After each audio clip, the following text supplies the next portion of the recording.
Hello viewers, welcome to my channel. मैं हूं doctor Papiya Bigonia. आज मैं बात करूंगी DCGI approved new anti covid medicine that is 2 deoxy D glucose के बारे में। इसमें हम जानने की कोशिश करेंगे कि इस मॉलिक्यूल की हिस्ट्री क्या है, कैसे ये डेवलप हुआ, ये कोविड के अगेंस्ट में कैसे काम करता है, मैकेनिज्म ऑफ एक्शन क्या है और कितना इफेक्टिव है। व्यूअर्स, इस चैनल के जरिए मेरा उद्देश्य है आप सबको scientific research publication based information दूँ, इंफॉर्मेशन ऑथेंटिक हो सकता है कि वीडियो थोड़ा सा लेंदी हो, बट ऑथेंटिक इंफॉर्मेशन के लिए आप पूरा वीडियो देखिए। आपको कंटेंट अच्छा लगे तो please subscribe, like and share और बेल आइकन को ज़रूर प्रेस करिए to get notification on time. तो फिर हम बात शुरू करते हैं 2 डिओक्सी डी ग्लूकोज के बारे में। Drug Controller General of India, that is DCGI, has approved this drug for emergency use on the hospitalized COVID patient.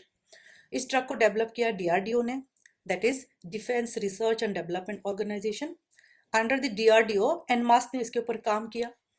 En masse जो लैब है वो दिल्ली में है, institute for nuclear medicine and allied sciences. और इस प्रोजेक्ट के स्पॉन्सर है doctor Reddy's, जो कि इस ड्रग को मैन्युफैक्चर एंड डिस्ट्रीब्यूट करेगी ऑल ओवर इंडिया में। और जो एंटीवायरल वर्क है, एंटीवायरल स्टडी है इस मॉलिक्यूल की, वो हुआ हैदराबाद की सीसीएमबी में, that is centre for cellular and molecular biology.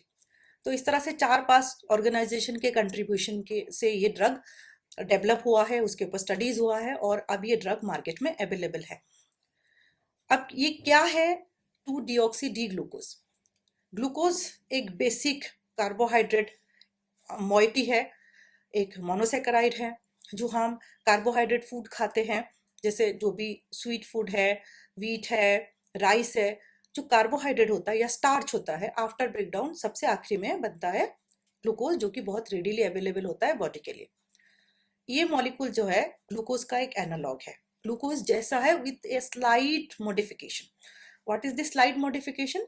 जब आप ग्लूकोज का स्ट्रक्चर देखेंगे तो उसके कार्बन नंबर 2 सेकेंड कार्बन के पोजीशन पे, 4 हाइड्रोक्सल ग्रुप उसमें 4 पोजीशन पे होता है, और सेकेंड पोजीशन पे जो हाइड्रोक्सल ग्रुप है, जब उसको रिप्लेस करके उसको सिर्फ हाइड्रोजन से रिप्लेस कर दिया जाता है, ऑक्सीजन को हटा दिया जाता है, then it is called 2 deoxy D glucose. 2 deoxy means removal of oxygen, deletion of oxygen from the second position, and D-glucose means this is the dextro configuration of the glucose, जो कि body में actually use होता है। तो in place of D glucose it is 2 deoxy D glucose. This is the molecule. बहुत ही simple molecule है, complex कुछ भी नहीं है, बहुत पुराना मॉलिक्यूल है, बट जो एक्टिविटी है, वो जो नई तरीके से निकल के आया है, वो कोविड पेशेंट के ट्रीटमेंट के लिए बहुत ही ज़्यादा इंपॉर्टेंट है। हम सब जानते हैं कि हमारी बॉडी को जो फंक्शंस है, लिविंग बॉडी के जो फंक्शंस है, जिंदा रहने के लिए जो फंक्शंस है, वो करने के लिए एनर्जी चाहिए, जिसको हम कॉमन लैंग्वेज में बोलते हैं calorie. That is actually ATP, adenosine triphosphate. Chemically this is adenosine triphosphate. और हमारी बॉडी की हर एक सेल एटीपी बनाता है, और मिला जुला के जो पूरी क्वांटिटी है उसको हम एज ए कैलोरी उसको काउंट करते हैं। और जो भी सेल मेटाबॉलिक एक्टिविटी करती है या एनाबॉलिक एक्टिविटी करती है, मीन्स चीज़ों को ब्रेक डाउन करती है या चीज़ों को सिंथेसाइज करती है, दोनों ही प्रोसेस में उसको एनर्जी चाहिए। हर एक चीज़ बॉडी में जो होता है वो एनर्जी या कैलोरी या एटीपी से होता है। तो जब किसी सेल को वायरस इन्फेक्ट करता है, तो ये देखा गया है कि उस सेल की एनाबॉलिक एक्टिविटी बढ़ जाती है, दैट मीन्स उसकी एनर्जी नीड बढ़ जाती है। तो आपको मैं एक छोटी सी स्टोरी सुनाती हूँ। हमारे एक मित्र थे, वो रोज ऑफिस जाते थे, 10 किलोमीटर जाना, 10 किलोमीटर आना, टू एंड फ्रो। और इसके सिवा वो अपनी कार को कहीं यूज नहीं करते थे, बहुत नपे तुले इंसान थे, तो सिर्फ वही 20 किलोमीटर आना जाना रोज, और गाड़ी को बिल्कुल घर से बाहर नहीं निकालते थे। और कहीं और जाने के लिए बोलो तो हमेशा मना करते थे। एक दिन वो ऑफिस के लिए निकले थे, तो जस्ट उस मोमेंट में एक क्रिमिनल माइंडेड व्यक्ति उसके गाड़ी में घुस गए और सर पे रख दिया पिस्तौल, और कहने लगे कि गाड़ी चलाओ। तो वो बोले कि कहाँ जाना है? बोलते 200 किलोमीटर दूर मुझे अपने घर जाना है और मुझे लेके चलो। तो वो कुछ नहीं बोले, कुछ भी विरोध नहीं किया, चलाते गए चलाते गए चलाते गए। जैसे ही 20 किलोमीटर का सफर पूरा हुआ, गाड़ी रुक गई। गाड़ी रुक गई तो किडनैपर बोलने लगे, क्यों भाई गाड़ी क्यों रोक दी, गाड़ी चलाओ। बोले कि नहीं भाई, वो गाड़ी में तो पेट्रोल ही नहीं है, तो गाड़ी कैसे चलेगी? अब किडनैपर क्या करे, सर पे बंदूक रखने से गाड़ी तो चलेगी नहीं, क्योंकि गाड़ी में तो फ्यूल है ही नहीं, पेट्रोल है ही नहीं। तो वो कोसते हुए चला गया, निकल गया। बस गुप्ता जी बाद में घर पहुंच गए। तो समझ लो कि कंडीशन ये है कि आप किसी के सर पे बंदूक रख के उससे काम करवा सकते हो, लेकिन काम करने के लिए अल्टीमेटली एनर्जी चाहिए। सेम ऐसा जब वायरस हमारे सेल में जाता है, किसी भी सेल में एंटर करता है, तो वहां जाके वो अपनी कॉपीज बनाता है, जस्ट लाइक फोटोकॉपी। अपनी एक आरएनए की ढेरों कॉपीज बनाता है और हमारी पूरे सेलुलर सिस्टम को वो हाईजेक कर लेता है, अपने कब्जे में ले लेता है, और सारे एंजाइम सारी चीजें उसके कहने पे काम करती है। अब चाहे वो बंदूक रख ले, हाईजेक कर ले हमारे सेलुलर सिस्टम को, लेकिन वो एक्स्ट्रा काम करने के लिए एनर्जी तो चाहिए। अब वो हमारे मित्र की गाड़ी बंद क्यों हो गई 20 किलोमीटर जाने के बाद? क्योंकि वो पेट्रोल ही इतना डालते थे कि गाड़ी सिर्फ 20 किलोमीटर ही चल सके, उसकी ज्यादा पेट्रोल डालते ही नहीं थे, क्योंकि वो बचत वाले व्यक्ति थे बहुत। तो सेम ऐसा कि अगर वायरस को किसी सेल से ज्यादा काम करवाना है, अपने रेगुलर काम से हटके उसको एक्स्ट्रा काम करना है, तो उसको एनर्जी तो चाहिए, चाहे वो हाईजेक क्यों ना कर ले, लेकिन एनर्जी सोच तो उसको चाहिए। तो सेम ऐसा जब वायरस किसी सेल में जाता है तो उस सेल की एनर्जी नीड बढ़ता है। वो एनर्जी एक्चुअली कहाँ से आता है? ग्लूकोज से आता है, एटीपी से आता है। तो सेल में इस तरह से चेंजेस होता है after entrance of any microbial substances like bacteria, virus, वो सेल में एनाबॉलिक एक्टिविटी बढ़ जाती है। तो कोरोना वायरस भी वही करता है, जब किसी सेल के अंदर जाता है अपनी कॉपीज बनाने के लिए सिस्टम को हाईजेक करता है, बट साथ में सेल की एनर्जी नीड भी बढ़ जाती है। तो हम देखते हैं कि सेल में वो एनर्जी या एटीपी बनता कैसे है। Glucose is the basic and primary source of energy. जो खाना मेटाबोलाइज होता है तो अल्टीमेटली कार्बोहाइड्रेट मेटाबोलाइज होने के बाद एंड प्रोडक्ट बन जाता है ग्लूकोज। ग्लूकोज सेल के अंदर एंटर करता है। क्योंकि ग्लूकोज वाटर सॉल्युबल होता है, फैट सॉल्युबल नहीं होता है, तो सेल मेम्ब्रेन को क्रॉस नहीं कर पाता है, क्योंकि सेल मेम्ब्रेन जो है मोस्टली फैटी कैरेक्टरिस्टिक्स के होते हैं। तो ग्लूकोज को सेल के अंदर पहुंचाने के लिए स्पेशल गेट्स होते हैं, है ना, उसको हम बोलते हैं ग्लूकोज ट्रांसपोर्टर्स। वो गेट जैसे स्ट्रक्चर होता है, ग्लूकोज उसके अंदर से आसानी से सेल के अंदर एंटर कर जाता है। जैसे ही वो सेल के अंदर एंटर करता है, 3-4 स्टेप के मोडिफिकेशन के बाद ग्लूकोज से बनता है पायरूवेट। वो पायरूवेट कहा जाता है हर सेल के अंदर मिटोकॉन्ड्रिया होता है। Mitochondria is like power house, मतलब छोटे छोटे पावर यूनिट्स है हमारे सेल के। और वो पावर यूनिट्स वो पायरूवेट को यूज करके along with the use of oxygen produce करता है एटीपी ना। इसको हम बोलते हैं oxidative phosphorylation. Why oxidative? Because इसमें ऑक्सीजन यूज हो रहा है, तो this is called oxidative phosphorylation. तो इसके लिए ऑक्सीजन की प्रेजेंस मस्ट है। जो ऑक्सीजन हम एयर से वाया इनहेलेशन या रेस्पिरेशन के प्रोसेस से लेते हैं, वो ऑक्सीजन अल्टीमेटली यूज का होता है टू प्रोड्यूस एटीपी और एनर्जी। अगर ऑक्सीजन ना हो तो भी बॉडी ग्लूकोज को यूज करके बना सकती है एटीपी, बट उस प्रोसेस में एटीपी बहुत कम क्वांटिटी में बनता है, और that is not actually a preferable way to make the energy.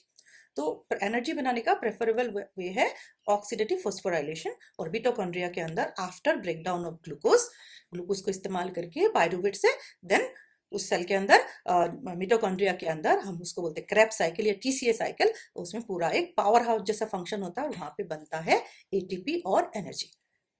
तो जब वायरस सेल के अंदर जाता है, सेल के अंदर एनाबॉलिक नीड या एनर्जी नीड बढ़ जाती है, तो वायरस इस तरह से सेल के अंदर चेंजेस करता है कि जो ग्लूकोज ट्रांसपोर्टर्स है उसकी क्वांटिटी, उसकी नंबर सेल मेम्ब्रेन के अंदर बढ़ जाता है। नियरली 30 to 40% एनर्जी नीड बढ़ जाती है सेल की। तो depending upon the energy need, transporter भी बढ़ जाते हैं और उनको मेटाबोलाइज करने के लिए जो एंजाइम्स है वो एंजाइम से बढ़ जाते हैं। तो इस तरह से ज्यादा क्वांटिटी की ग्लूकोज की नीड भी होती है सेल की, और उसको प्रोसेस करने के लिए जो एंजाइम चाहिए वो भी सेल के अंदर बढ़ जाता है। तो यहाँ पे मामला आता है कि कैसे ग्लूकोज मेटाबोलाइज होता है। तो सबसे पहले जो ग्लूकोज हमारे सेल के अंदर पहुंचता है वाया दी ट्रांसपोर्टर, सबसे पहले उसके ऊपर एक एंजाइम काम करता है, दैट इज कॉल्ड हेक्सोकाइनेस। और उसके बाद उससे क्या बनता है? Glucose 6 phosphate. देन एक दूसरा एंजाइम काम करता है, उसके बाद बनता है फ्रुक्टोज 6 फॉस्फेट। और उसके 1-2 स्टेप के बाद बनता है पायरूवेट। तो ग्लूकोज को ब्रेक डाउन करने के लिए, पायरूवेट बनाने के लिए सबसे पहला और सबसे important step, that is phosphorylation of glucose via the hexokinase, that is production of glucose 6 phosphate। अब अगर किसी सेल में ग्लूकोज की जगह 2 डिऑक्सी ग्लूकोज पहुंच जाए, 2 डीजी पहुंच जाए, तब क्या होगा?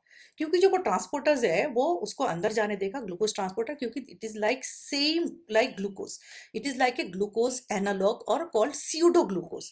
इतना सिमिलर होता है कि जीएलटी उसको पहचान नहीं पाता है कि ये थोड़ा सा नकली है, थोड़ा चेंज है, वो अंदर जाने देता है। अंदर जाता है तो हेक्सोकाइनेज उसके ऊपर काम करता है, उसका फॉस्फोराइलेशन करता है। तो नॉर्मली हेक्सोकाइनेज ग्लूकोज से क्या बनाता है? Glucose 6 phosphate. क्योंकि यहाँ पे 2 डीजी है, तो यहाँ पे क्या बनेगा? 2 डिऑक्सी डी ग्लूकोज 6 फॉस्फेट। है ना। तो क्योंकि 2 डिऑक्सी ग्लूकोज 6 फॉस्फेट बना, तो इसके बाद उसके ऊपर जो फर्दर और एंजाइम काम करना था वो एंजाइम काम नहीं कर पाते, तो इसके बाद जो उसका फ्रुक्टोज 6 फॉस्फेट बनना था वो नहीं बन पाते। तो बहुत सारे क्वांटिटी में 2 deoxy D glucose 6 phosphate cell के अंदर एक्यूमुलेट हो जाता है। वो इतना सारा एक्यूमुलेट हो जाता है कि अल्टीमेटली वो एक्यूमुलेशन फर्दर हेक्सोकाइनेस से जो ग्लूकोज का कन्वर्शन होता है उसको रोक देता है, क्योंकि सेल के अंदर उसका आउटफ्लो नहीं हो पाता है, तो एक तरह से उसके अंदर भीड़ हो जाती है। भीड़ होने की वजह से, मेटाबॉलिक एक्यूमुलेशन की वजह से अल्टीमेटली फर्दर हेक्सोकाइनेस एंजाइम जो और ग्लूकोज को या और डिऑक्सी डी ग्लूकोज को चेंज करता है, मेटाबोलाइज करता है, वो प्रोसेस रुक जाता है। तो ये जो प्रोसेस है जिससे ग्लूकोज से पायरुवेट बनता है, पायरुवेट से एटीपी बनता है, उसको हम बोलते हैं ग्लाइकोलाइसिस, है ना, ब्रेक डाउन ऑफ ग्लूकोज। तो ये पूरा process in presence of deoxy D glucose ये डिस्टॉर्ट होने लगता है, चेंज होने लगता है, और ग्लूकोज यूज नहीं हो पाता है, और ग्लूकोज की जगह डिऑक्सी डी ग्लूकोज उस साइकिल में एंटर कर जाता है, और क्योंकि वो अल्टीमेटली फाइनली पायरुवेट नहीं बना पाता है, तो सेल के अंदर क्या होता है, एटीपी डिप्लीशन। अब देखते हैं एटीपी डिप्लीशन से क्या होता है। जब सेल के अंदर एटीपी का डिप्लीशन होता है तो ऑब्वियसली वायरस को मल्टीप्लिकेशन के लिए एनर्जी नहीं मिल पाती है, एनर्जी नहीं मिल पाती है, तो हाईजैक करने का कोई फायदा नहीं होता, उसकी कॉपीज नहीं बन पाती, तो अल्टीमेटली वायरस का रिप्लिकेशन वहां पे कम हो जाता है या रुक जाता है। जो फर्दर और चेंजेस होता है, क्योंकि मिटोकॉन्ड्रिया पे काम नहीं कर पा रहा है, ऑक्सीजन को यूज नहीं कर पा रहा है, तो उसके अंदर बहुत सारे प्रोडक्ट एक्यूमुलेट हो जाते हैं, बीच वाले जो डेरिवेटिव है वो एक्यूमुलेट हो जाता है सेल के अंदर। तो सेल के अंदर होता है बहुत सारा accumulation of oxidative free radicals, है ना, हम उसको बोलते हैं ऐसे रेडिकल्स जो सेल को डैमेज करता है। तो अल्टीमेटली ये जो एक्यूमुलेशन होता है ऑक्सीडेटिव फ्री रेडिकल्स का या आरओएस का, रिएक्टिव ऑक्सीजन स्पीशीज का, उसकी वजह से बहुत सारे एंजाइम और फर्दर एक्टिवेट हो जाते हैं ना, उसको हम बोलते हैं प्रोटीन काइनेज एंजाइम। तो जब ये सारी चीजें होने लगता है, सेल के अंदर एक एबनॉर्मल डिफेक्टिव एनवायरनमेंट क्रिएट होता है, और बहुत ज्यादा डिप्लीशन अगर होता है एटीपी जनरेशन का, एक सीवियर अमाउंट तक अगर उसका डिप्लीशन होता है, तो वो सेल क्या करता है, अपने आप को खुद खत्म कर देता है, मीन्स सेल किल हो जाता है, डिस्ट्रॉय हो जाता है। और उसके लिए होता है 2 तरीके का प्रोसेस, ऑटोफेजी या एपोप्टोसिस। ऑटोफेजी मीन्स एक सुइसाइडल सेल डेथ, सेल एक ऑटो किल स्विच को ऑन कर देता है और सेल अपनी चीजों को डिस्ट्रॉय कर देता है, उसको हम बोलते हैं हाइड्रोलाइटिक डाइजेशन, पूरा सेल अपने कंटेंट को खुद खत्म कर देता है। या होता है एपोप्टोसिस, जिसको हम बोलते हैं प्रोग्राम सेल डेथ, ये हर सेल में होता है प्रोग्राम सेल डेथ का प्रोसेस, वो उसको एक्टिवेट कर देता है और सेल अपने आप खत्म हो जाता है। तो इस तरह से deoxy D glucose viral replication को कम करता है, रोक भी सकता है, ज्यादा कंसंट्रेशन में यूज करेगा तो सेल को किल भी कर सकता है। तो अगर सार्स कोव के अगेंस्ट में यूज करना है, हमें सिर्फ रिप्लिकेशन रोकना है, सेल को डेथ होने तक डैमेज नहीं करना है, तो एक नॉन टॉक्सिक कंसंट्रेशन तक यूज करना है, बहुत ज्यादा कंसंट्रेशन में यूज नहीं करना, जिस कंसंट्रेशन में वायरस को रोके बट सेल की डेथ उतना ज्यादा ना हो। ना डिऑक्सी डी ग्लूकोज का जो प्रॉपर्टी है इनिबिशन ऑफ ग्लाइकोलाइसिस, ये बहुत पहले डिस्कवर हो चुका था। ये सबसे पहले पब्लिश हुआ था 1957 में इन जर्नल ऑफ बायोलॉजिकल केमिस्ट्री में। तो ये प्रॉपर्टी तो पहले से पता था और ये प्रॉपर्टी नोन है, और कैंसर सेल की रिप्लिकेशन में भी यही प्रॉपर्टी यूज होता है, और इसका अभी क्लिनिकल ट्रायल तक हो चुका है इस कंपाउंड का फॉर एंटी कैंसर एक्टिविटी। और पेट स्कैन में ये जो कैंसर पेशेंट की स्कैनिंग होती है मेटास्टेसिस पता करने के लिए, उसमें भी ये कंपाउंड यूज होता है। तो ये जो प्रॉपर्टी है डिऑक्सी डी ग्लूकोज का, ये नॉर्मली सेलुलर अपटेक वहां पे जाता है जहां पे सेलुलर अपटेक ऑफ ग्लूकोज जाता है, मतलब जहां पे सेल बहुत हाई रेट में ग्रो कर रहा है, जैसे कैंसर सेल या इन्फेक्टेड सेल्स। तो यहाँ पे जाके ये एंटर करने लगता है इन प्लेस ऑफ ग्लूकोज या अलोंग विद द ग्लूकोज, और इस तरह से उसकी प्रोलिफरेशन को रोक देता है। तो हम बोल सकते हैं कि इस प्रोसेस से सेल की ग्रोथ को रोकता है। नो एक और प्रोसेस जो बहुत इंपॉर्टेंट है, that is inhibition of glycosylation. अब ग्लाइकोलाइसिस और glycosylation, glycolysis is breakdown of glucose to produce energy, glycosylation उल्टा है, that is a synthetic procedure. इस प्रोसीजर में क्या होता है, यहाँ पे प्रोटीन और ग्लूकोज का कॉम्बिनेशन प्रोडक्ट बोलते हैं, जिसको हम बोलते हैं ग्लाइकोप्रोटीन ना, प्रोटीन के साथ ग्लूकोज कंबाइन होता है या सेकेराइड्स कंबाइन होते हैं और ग्लाइकोप्रोटीन्स बनते हैं। ग्लाइकोप्रोटीन्स का क्या काम है, सेल के बाहर जो लेयर्स होते हैं, सेल मेम्ब्रेन होता है, उसको बनाता है ग्लाइकोप्रोटीन, उसका एक बहुत इंपॉर्टेंट कंपोनेंट होता है। जब वायरस अपने आरएनए को रिप्लिकेट करता है, बहुत सारी कॉपीज बना रहता है आरएनए के, लेकिन उसको सेल को ब्लास्ट करके रिलीज होना है, वेरिएंट्स को बाहर जाना है, तो उसको चाहिए कवरिंग, बिना पैकेजिंग के बाहर नहीं जा सकता है, और उसकी पैकेजिंग किससे बनता है, ग्लाइकोप्रोटीन से बनता है। जो स्पाइक जैसा स्ट्रक्चर वही कोरोना वायरस के सरफेस पे होता है, वो ग्लाइकोप्रोटीन से बनता है।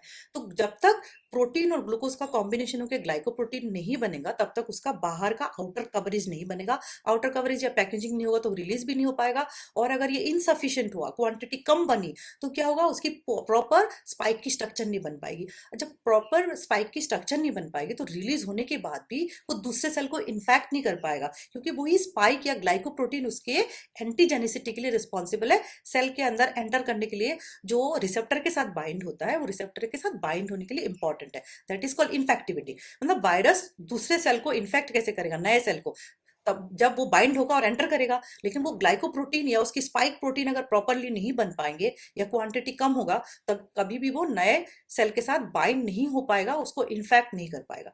तो अब ऑब्वियसली यहाँ पे ग्लाइकोप्रोटीन बनने के लिए क्या चाहिए, हमको ग्लूकोज भी चाहिए और साथ में प्रोटीन भी चाहिए। अब हमने ग्लूकोज की सप्लाई कम कर दिया, ग्लूकोज की जगह हमने भेज दिया डीऑक्सी डी ग्लूकोज को। तो क्या होगा, जो ग्लाइकोसाइलेशन होना चाहिए, प्रोडक्शन ऑफ ग्लाइकोप्रोटीन होना चाहिए, वो भी डिफेक्टिव हो जाएगा। तो डिफेक्टिव ग्लाइकोप्रोटीन उसके आउटर कवरेज में चला जाएगा। तो डिफेक्टिव ग्लाइकोप्रोटीन के वजह से वो एक्चुअली रिसेप्टर के साथ प्रॉपरली बाइंड नहीं हो पाएगा। तो यहाँ पे क्या होगा, उसकी बाइंडिंग कैपेसिटी भी ग्लूकोज की डेफिशिएंसी की वजह से या डीऑक्सी डी ग्लूकोज की वजह से इफेक्ट होगा।